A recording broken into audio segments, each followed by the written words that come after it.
on his tail. Double safe call. Safe. Look, umpire. Safe. Wow. Safe. Phillies take 2 out of 3 from the Mets. Wonderful. I like those uniforms. We're in the second quarter. Brew with the take of the year that TJ McConnell could be Jalen Brunson. He debuted it last week. No. Don't associate me with that take. That was just something somebody tweeted. I don't even know who it was. No, I'm not with that. You mentioned it on the show. I know, but I mentioned it as something that was ridiculous. Well, guess what? He's balling out. He was all NBA. No way, Jalen. No way. 16 points in 28 minutes. Don't put that on me. Bro, at one point he scored 12 straight points. So are you saying he could be Jalen Brunson? Well, he was playing a historically great defense, and he couldn't be stopped, and they knew he was the only one who could score. So Kevin Wilds is saying TJ McConnell is the next Jalen. He was unbelievable. He was unstoppable. When he wasn't turning it over. Well, it's a great defense. Wonderful. USA, Haiti. We're at 0-0. Aronson with the cross here. Tillman with his 3rd goal of the tournament. USA wins. We also we gave up a bad goal. I sent it to you guys. A really bad one.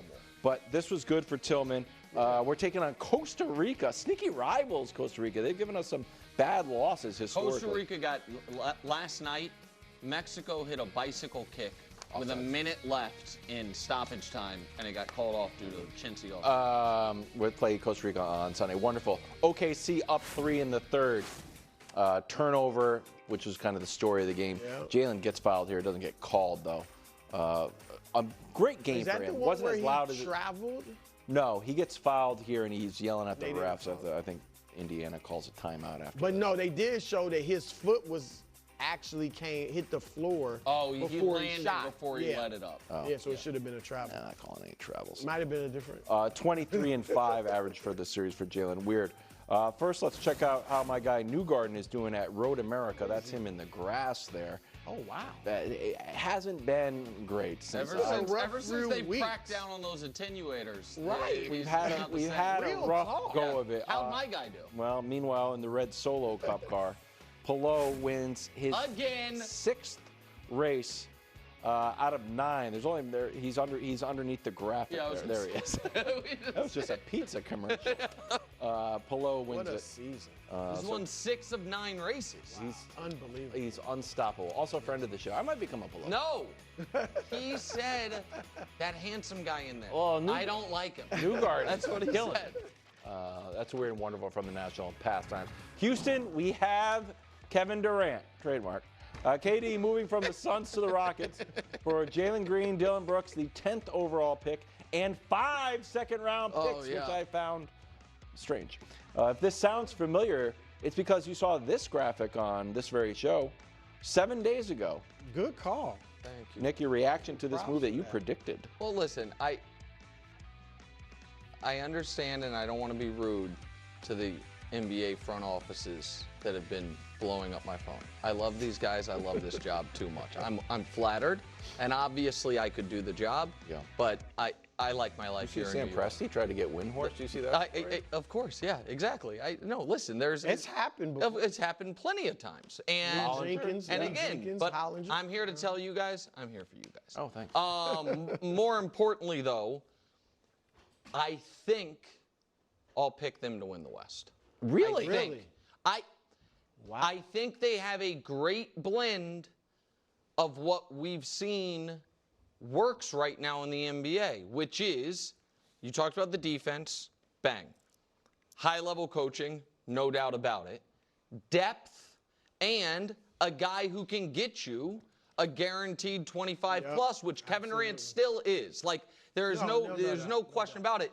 And the fact that they were able to get him and give up, in my opinion, very little. Wow. I think, like, look at their 9-man next year. So this is my projected top line is their starting 5. Fred VanVleet, Amen Thompson, who might take a huge leap. Yep.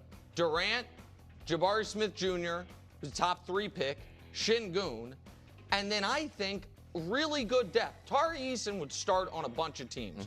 Reed Shepard's the X factor, but he was a top 5 pick last year. Udoka just wouldn't play him because he couldn't defend. But I would run. But so now all of a sudden, if we assume did Steven Adams shave his head? Did I miss? No, it's in a ponytail. Oh my It's tied goodness back in a gracious! I was like, ponytail. oh. But they went from a team that didn't have any shot making really, aside from Van Vliet at times, to KD, who's one of the greatest shot makers ever, and I'm going to include 20 minutes a game from Reed Shepherd, who was drafted because of shot making. But right, is he like you said? We'll see if he can take the jump. Right, but defensively, if he can't defend, it might be hard. I get that, but I don't. Nobody saw him go in the top 5. Was like, what are they doing? I like him. I like him a lot too. So I think that all of a sudden, that is a complete, deep, well-rounded team that makes a lot of sense. And so I think it's and again, they made it to 7 against Golden State, Brew, with the guy who Durant's replacing, giving you 13 points per game on 37, 29, 67 splits. And he had that one good game. Yeah, right. He had 37 or whatever in the one game. Like and it was 4. Right. And so I love it. I like it for both teams. A lot of people, I don't know if you're saying this, Nick, don't think Phoenix got back a decent offer. I knew they weren't going to get, No, I think it was a perfect trade. I suggested. No, I think, look, Jalen Green, I get it. He is very raw. But he led a 50-win team in scoring. Şengün didn't lead the team in scoring. He led them in scoring. And he is not yet a very good shooter. Like, I think he's going to improve. I think a lot of these guys are going to improve their three-point shooting because you really have to in today's game. So he shot 35. He's the one shot 35% this year. I think he'll improve that.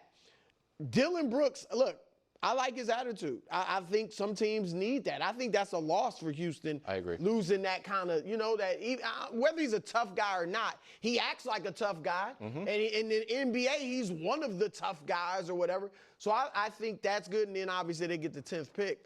And the other stuff, like you said, that'll facilitate future trades. I do think Houston improved, but I still would go with OKC over them. Because I think, and we saw it when KD was in Brooklyn against Boston with Udoka coaching for the Celtics.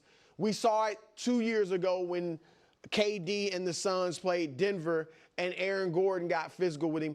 I think physical defense bothers Durant. And now he's going to get his 27 plus or 25 or whatever, but it won't be as efficient, and he'll have a lot of turnovers with it. So that's why I think OKC will be all up in him, and I think that'll bother him a little bit. But I do think they're legit contenders, and they have a great shot.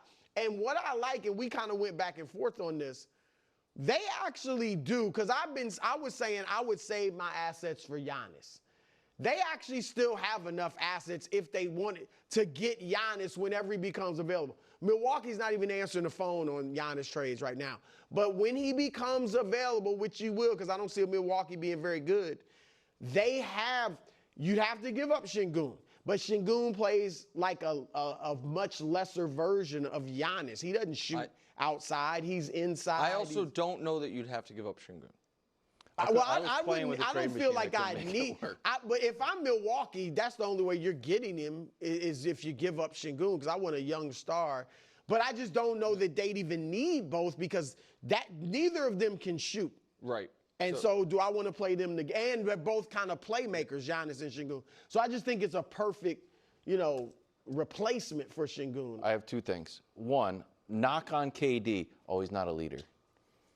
I think this is a great test of his leadership. A bunch of young guys who can all develop in different ways. And if all these guys got a little better, if Şengün got a little bit better, if Amen Thompson got a little bit better, if Tari Eason got a little bit better, develop a little different game, I think this would be a nice sort of notch on his leadership I don't belt. think he's going to do a great job of leading them. I just don't think that's who he is.